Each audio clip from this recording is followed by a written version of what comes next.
Eu preciso te fazer uma pergunta. Eu gostaria que você fosse brutalmente honesto consigo mesmo. Quantas decisões você tomou pensando no que os outros iam achar? A roupa que você vestiu, o que você deixou de postar por medo, o que você postou para tentar provar algo para alguém, o que você disse numa reunião, o que você engoliu num jantar de família. Agora me responde. De quem é essa vida que você está vivendo? Porque se você precisa da aprovação de alguém para ser quem você não é quem você é. Você é uma versão editada, uma versão palatável, uma versão que cabe na expectativa do outro e que na maioria das vezes vai sufocar a sua alma, a sua essência. O pior é que, na maioria das vezes, essa opinião que você tanto teme nunca existiu. Ela não está na cabeça das pessoas. Ela está na sua cabeça. É uma projeção sua. No vídeo de hoje eu quero fazer uma análise um pouco mais aprofundada sobre essa questão de se preocupar com a opinião dos outros. E eu pretendo não apenas te mostrar de onde ela vem, mas te ensinar a eliminar esse medo de uma vez por todas da sua vida e desbloquear o seu progresso. Carl Jung disse algo que deveria ser ensinado nas escolas. Ele disse: tudo aquilo que você não tornar consciente em si mesmo vai voltar à sua vida em forma de destino.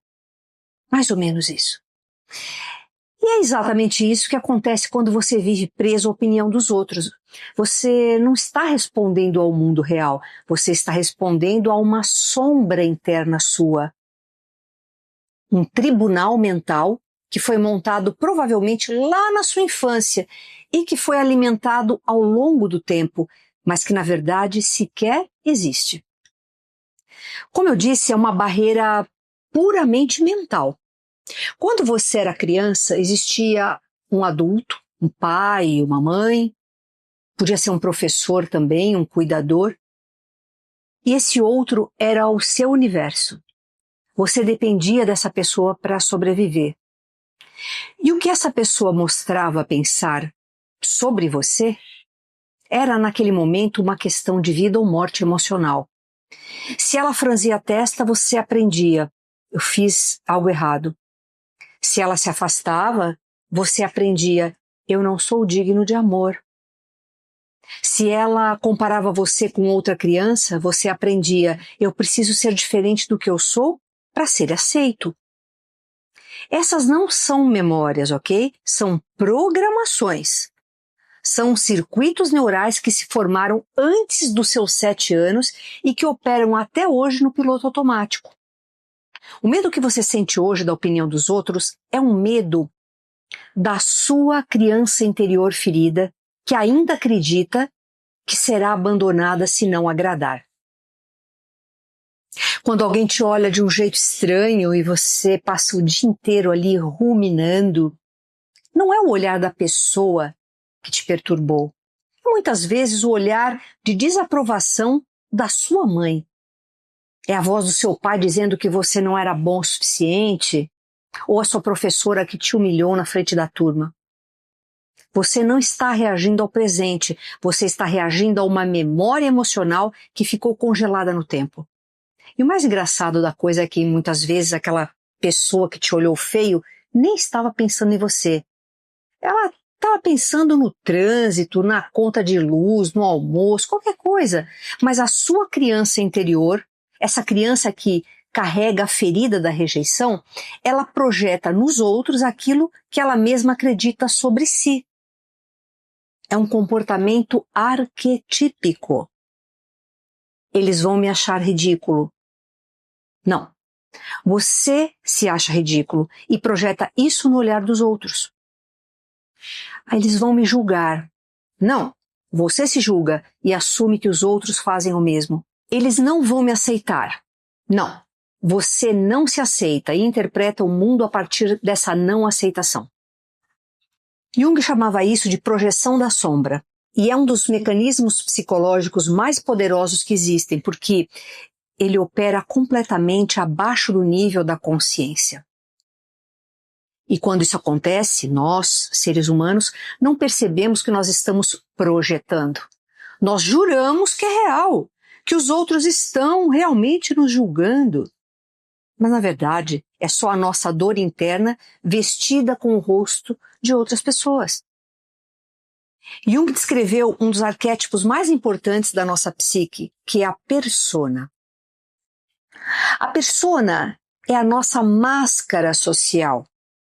São os papéis que nós assumimos e interpretamos para ser aceitos. É aquela versão de nós que nós apresentamos ao mundo. Todos nós usamos máscaras. Quando nós precisamos entrar em uma reunião importante, nós vestimos aquela persona. Quando nós vamos a um encontro amoroso, vestimos outra persona. São máscaras sociais. Todos os seres humanos têm. Faz parte da nossa natureza. Não é algo ruim. Eu vou te dar alguns exemplos de personas, de máscaras que nós vestimos para viver em sociedade. A persona profissional. Quando alguém trabalha como médica, advogada, terapeuta, professora, existe uma postura, um tom de voz, uma linguagem mais técnica. Aquela pessoa continua sendo ela mesma, mas filtrada pelo papel profissional. Existe a persona materna ou paterna.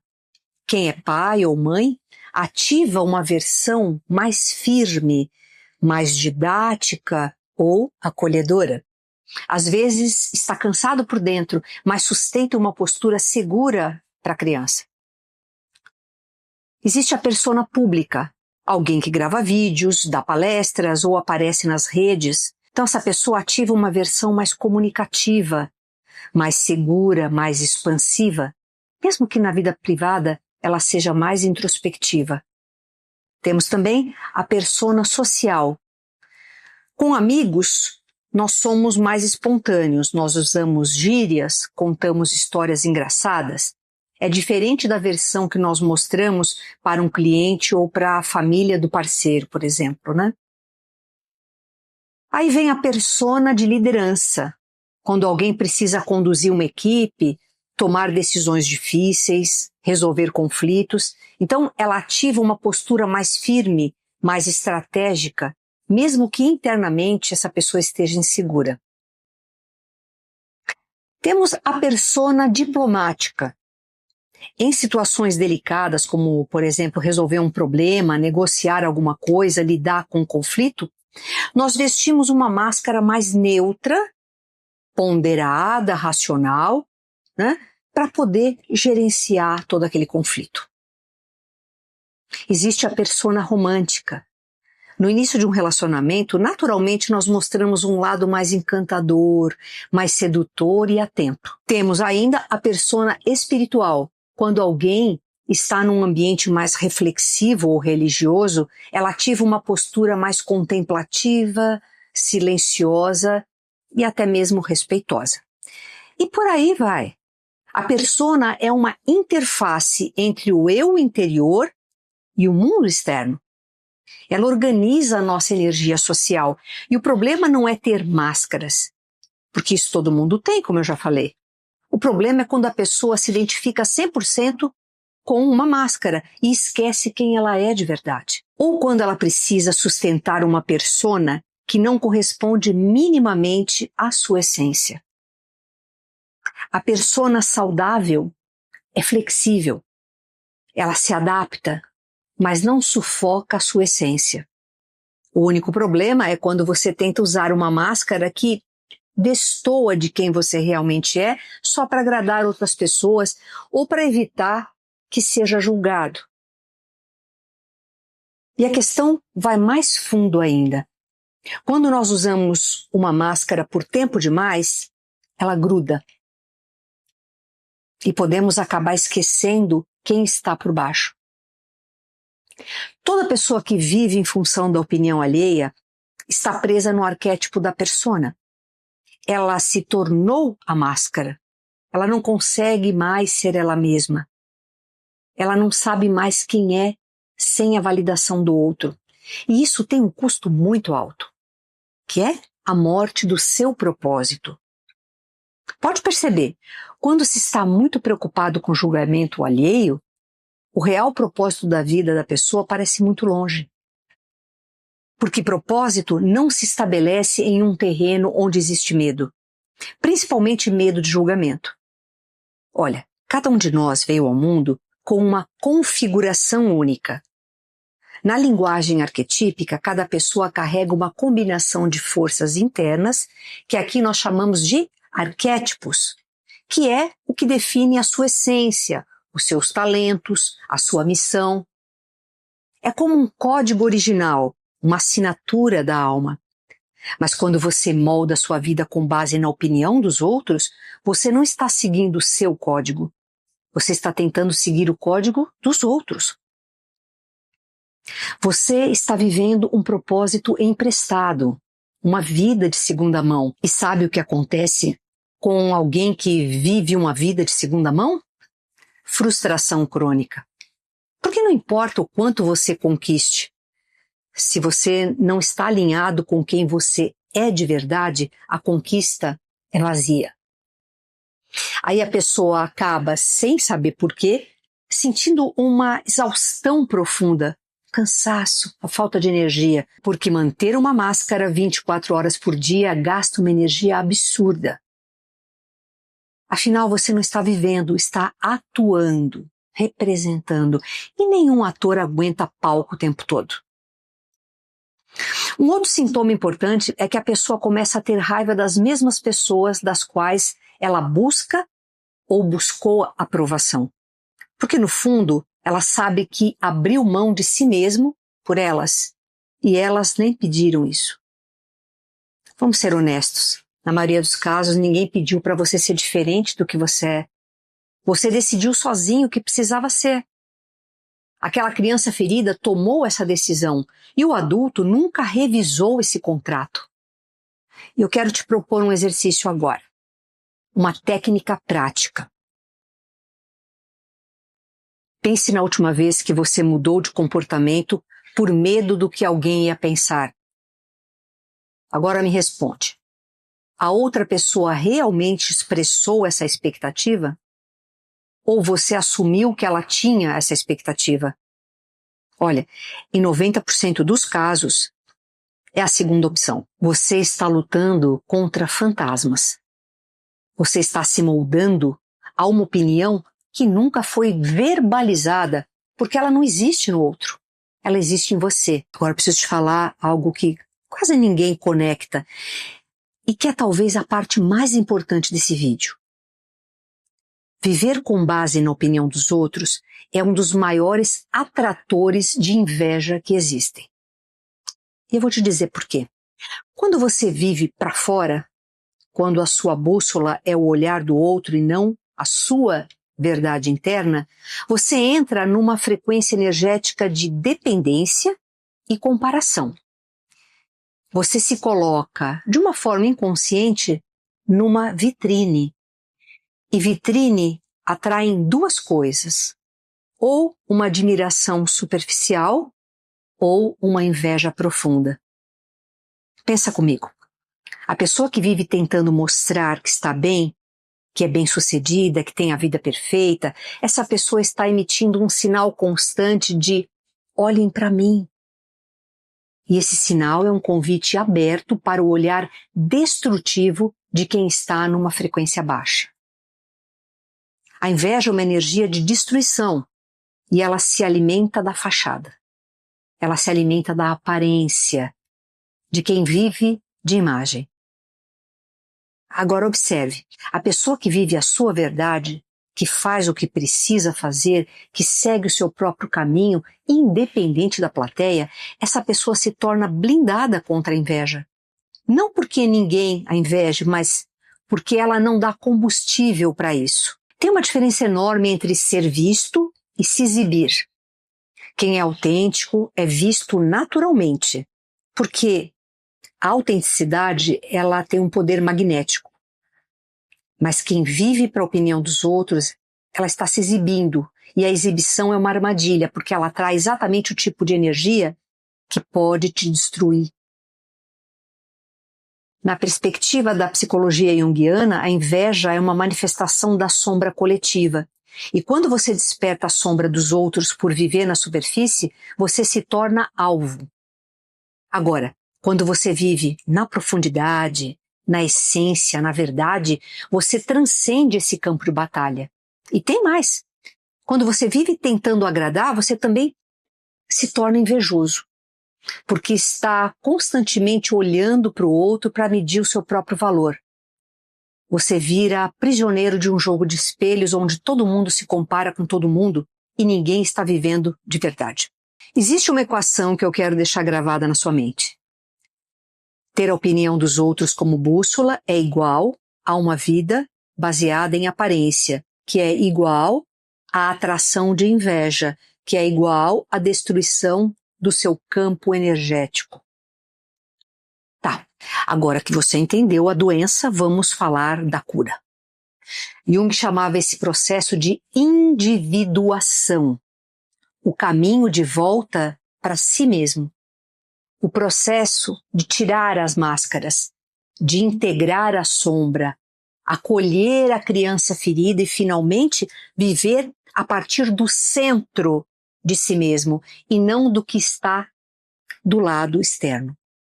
Isso não é um conceito abstrato. Eu vou te dar passos reais. Primeiro, identifique a voz interna. Aquilo que você ouve aqui, aquele sussurro, ela é sua ou emprestada?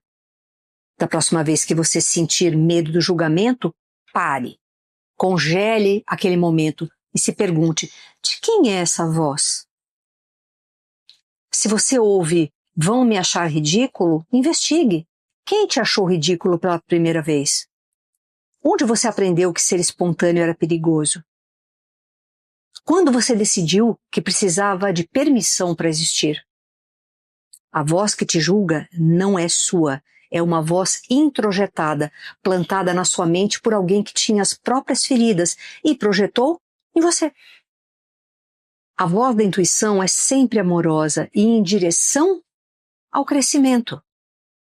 A sua essência jamais te julgaria. Segundo passo, reconheça a projeção. Então, toda vez que você assumir que alguém está te julgando, considere a possibilidade real de que é você quem está se julgando e projetando essa avaliação no outro. Isso exige coragem, exige muita humildade, porque é mais confortável dizer as pessoas me julgam do que admitir eu me julgo tão brutalmente que eu projeto esse julgamento no mundo inteiro. Mas essa admissão é libertadora, porque se o julgamento é seu, você pode mudá-lo. Afinal, você não tem poder sobre a mente dos outros, mas tem poder absoluto sobre a sua. Terceiro passo. Acolha a sua criança interior. Aquela criança que aprendeu que precisava agradar para ser amada. Ela ainda está aí, viu? Dentro de você. Ela não precisa de mais crítica. Ela não precisa que você supere a ferida com força bruta. Ela precisa que você olhe para ela e diga, eu te vejo. Eu sei que doeu. Mas você não precisa mais de aprovação deles. Porque eu estou aqui agora. E eu te aceito. Isso não é um discurso motivacional, mas é um trabalho de sombra. É o que Jung chamava de diálogo com o inconsciente. E, te garanto, funciona. Quarto passo. Viva o seu código arquetípico. Cada um de nós carrega uma combinação única de arquétipos. Alguns nasceram para liderar, outros para curar, outros para criar, outros para ensinar, outros até para desafiar o sistema, outros para construir pontes. Quando você descobre quais são os seus arquétipos governantes, a sua essência, a opinião dos outros perde o poder, porque você passa a ter um referencial interno. Você sabe quem você é. Você não precisa mais que ninguém te diga. É como se você passasse a vida inteira usando o GPS dos outros para se guiar. E de repente você descobre que tem o seu próprio GPS, que ele sempre esteve aí, que ele sabe exatamente para onde você precisa ir. A opinião dos outros é o GPS dos outros. Serve para eles, não serve para você. Mas aí vem a pergunta inevitável. Ok, então quem eu sou de verdade? E é aqui que entra o mapa arquetípico. O mapa arquetípico é uma análise estruturada da sua configuração interna de arquétipos, que são essas forças universais que organizam a sua personalidade, seus talentos, seus conflitos internos e até a sua missão de vida. O mapa não é um teste raso de internet, não é um qual personagem você seria. Nada disso. Ele é um diagnóstico simbólico profundo. Através de um método validado, o mapa identifica quais arquétipos governam a sua essência, quais são os arquétipos regentes, então, qual arquétipo direciona a sua missão de vida, quais forças estão em desequilíbrio, quais padrões estão travando o seu progresso e como alinhar as suas decisões de vida com o seu código original. Ele funciona como um espelho psíquico. Sabe aquela sensação de eu sinto que eu não estou vivendo quem eu realmente sou? O mapa mostra onde está o desalinhamento. E mais importante, mostra o caminho de volta. Porque quando você descobre os seus arquétipos governantes, você entende por que você age como age. Por que você não faz o que deveria fazer? Por que certos ambientes te sufocam? Por que você se sabota? Por que você tenta agradar? Por que você busca validação? E quando você entende, você para de brigar consigo mesmo. Você para de usar o GPS dos outros e ativa o seu. O mapa arquetípico é uma ferramenta poderosa para iniciar o seu processo de individuação, que é o caminho de volta ao seu centro. Para solicitar o seu mapa, você pode clicar no link que está na descrição do vídeo ou apontar a câmera do seu celular para o QR Code que está aparecendo aí na tela para você. Eu também vou colocar o link com as informações sobre o mapa fixado no primeiro comentário do vídeo, ok? Agora vamos para o quinto e último passo, que é: entenda que desagradar é parte do propósito.